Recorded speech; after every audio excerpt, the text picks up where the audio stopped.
music be the food of love, play on. These are the first words I ever soliloquized in a Shakespeare play.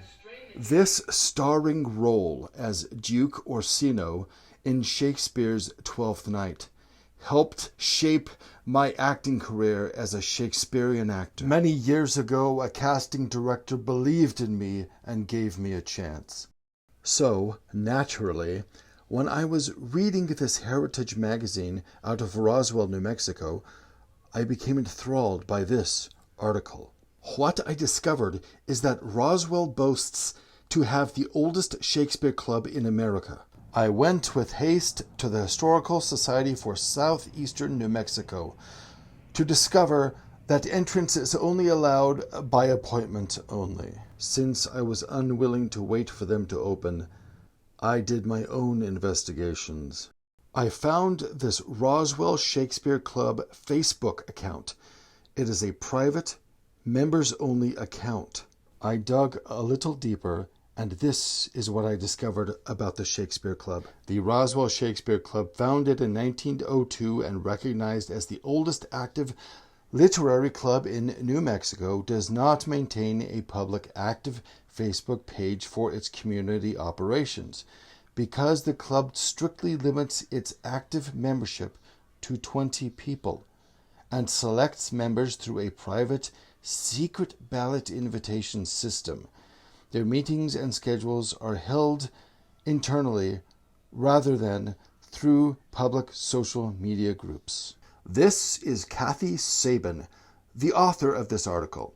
She says, to commemorate the club's 100th anniversary, members contributed funds for an engraved stone placed in the courtyard of the reconstructed Globe Theatre in London. The Roswell Shakespeare Club is nothing more than a mutual admiration society who probably gets a muscle strain from patting themselves on the back. They are willing to gloat about their monetary contribution to culture, but on the other hand, they maintain a secret and exclusive club online. Let's now examine the last and most inaccurate thing Kathy Sabin wrote in her article. Roswell has maintained an unusually active interest in Shakespeare for more than a century. What began as an effort by pioneering women to bring culture to a small southwestern town took root, flourished, and became a lasting part of Roswell's history. Roswell, New Mexico is best known as the UFO capital of the world because of the 1947 Roswell UFO incident. There is currently no Shakespeare culture in Roswell, New Mexico. There never has been, and probably never will be. Kathy Sabin is guilty of both cultural appropriation and social snobbery.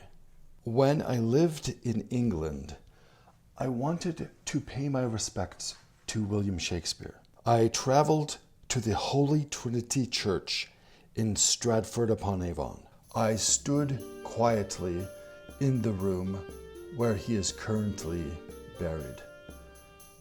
And in the only way that I know how, and in the privacy of my thoughts, I paid homage to him by reciting Sonnet 18. Shall I compare thee to a summer's day?